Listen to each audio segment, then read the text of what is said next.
President Jonathan, thank you so much for sitting down to speak to CNN. You're welcome. Nigeria is celebrating 50 years of independence.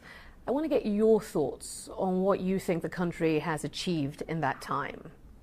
Within the past 50 years, as a nation, just like as a child, that you start developing, when you get to the age of 25, you look back, compare yourself with your peer.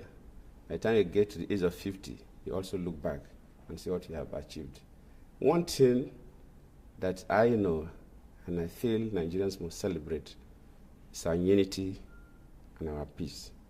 Yes, we experienced a civil war that lasted 30 months. Some other countries experienced civil war that lasted years. We have our own challenges that government is confronting, but still we play a significant role globally. Whenever they talk about Africa, we want Nigeria's voice. So you can still see that Nigeria still plays a unique role globally. We are still united, we are confronting our challenges. That alone is enough to celebrate. You talk about the unity and stability that Nigeria has as a feature of this 50 years. Another feature is the high poverty rates and the infrastructure issues that remain. These are two elements that exist in a country that over the course of 50 years has established itself as a world leader in oil production. There is a lot of money in this country. I've been here several times and spoken to a lot of people, yet you're still dealing with these issues. Where is all the money gone? If you look at the money gotten from oil vis-a-vis the population of Nigeria, you'll see it's quite little. In most cases, when people talk about the oil wealth, they compare nations.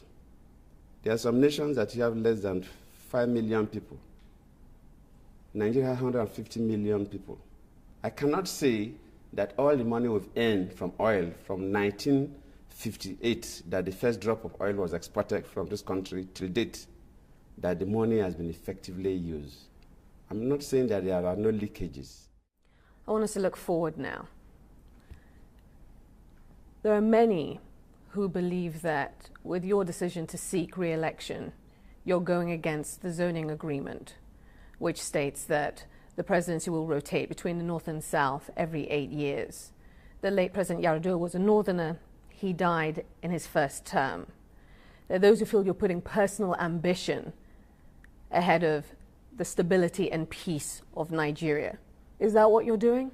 Definitely not. You see, the argument about zoning and the presidency of Nigeria, it looks like the philosophical argument of the hen and the egg and the hen, who is older, through the evolutionary process, who comes first.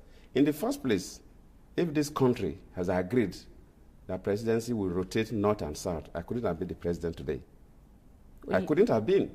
If there's an agreement in this country that it will rotate north and south, I couldn't have been the president. The day Yar'Adua died, another Northerner would have taken over and I could have continued as a vice president. You're effectively saying, if I understand you, that the zoning agreement doesn't include the presidency. Is that what you're effectively saying? You're saying it includes other secondary issues? Because many disagree with that. Even the former vice president, Atiku Abubakar, has said that is not the case. They cite a 2002 meeting in December, caucus meeting, where they say that there was an express decision that it should include the presidency. But be that as it may, I ask you this question. Should violence break out, which you can never rule out in Nigeria, unfortunately, it's a reality. Should violence break out as a result of your decision because the Northerners are aggrieved, will you take responsibility for what plays out? I can tell you very clearly that violence will not break out because of my interests. I can tell you very clearly. As a nation, we have our own challenges. We have security challenges. We have been in the country. If my interests would have instigated crisis, that day the signs would have shown. But if anybody thinks that he will go and fuel crisis, we'll take him on. What do you stand for? What I stand for? What do you stand for? Your policies? Your policies? We want to lead a country where people will be less greedy, where people will know that the commonwealth of Nigeria belongs to all Nigerians, where people will know that your individual wealth depends on the wealth of people around you. If you alone become the rich person and everybody around you is poor, you are very poor. I want to live in a country where we will no longer live as prisoners. Why do we have excesses of criminal activities now? Because the thinking is that the wealth is not uniformly distributed. A lot of young graduates have no jobs and they have no hopes, and they take to arms and ammunition or some kind of antisocial living. We want to refocus Nigeria to make sure that basic infrastructure is provided, the environment is created for private investment, both within and direct foreign investment, so that jobs will be created. That is my dream for Nigeria. So you're saying you represent... Yes. You represent what? Yes, that is my focus. You represent what? Future change? What are you saying you represent? I represent the group that we are saying that this country must be transformed. I'm not saying our past leaders didn't do well. They tried. But using the capabilities of Nigerians. If you come to this country, for example, they talk about brain drain. A number of well-trained Nigerian medical doctors, engineers, and other professionals leave Nigeria to the developed society. We want to revive that. Let's move on and talk about corruption. Corruption is one of those issues here in Nigeria that every time there's an election, politicians stand up and say they're going to tackle it, they're going to get rid of it, yet very little changes. That is just the ugly truth. Why should people believe you when you say that you will do something about the problem? You'll do something lasting about the problem. I never play politics with the development of Nigeria. So yes, the issue of corruption is a major challenge, especially in developing societies, not only Nigeria. Even in developed society, frankly speaking, it's just because their laws are so stringent and they are monitored. And that's why people go. Most of the people who create big corruptions here, especially the companies, they are not Nigerians. But the laws of the land and the prosecution of those people. The institutions that are set up to enforce these laws are up to the task. And what I have to do, it's not me, Goodluck Jonathan, that will go and catch a corrupt person. No. But we will strengthen the institutions to do their work.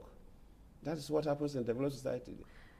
I want to talk about the Niger Delta and what your plans are should you become president after the 2011 elections, what your plans are to permanently deal with the issues there. It's challenging, especially now that resources are limited, but you must provide the basic infrastructure. Second is the education. We must focus that area and make sure that the young men and women from that area have the opportunity to be well educated.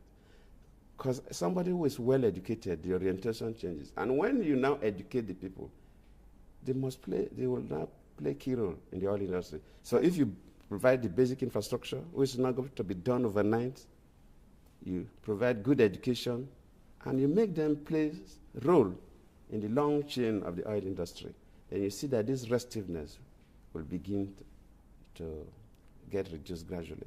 A place like Somalia, for instance, if you're called on to submit troops, to contribute troops, would Nigeria... No, it's that. We cannot go to Somalia for peacekeeping. We must go to Somalia for peace enforcement. So if the day I'm moving troops to Somalia, I go with all the force that we require, and UN must change their rules of engagement to allow us defend ourselves. I will not allow one Nigerian soldier to be killed by anybody.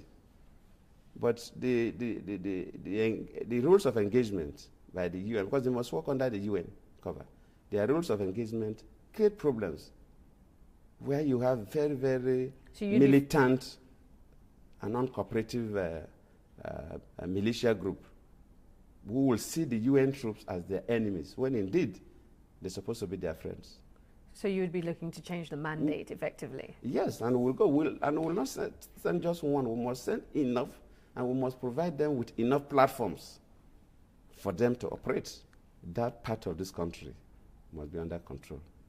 I will not tell you too much, but it must be under control. And the kidnappers have a very short history. They will celebrate their victories for a few days. But is there an operation underway? We are on it, but definitely we'll get them out.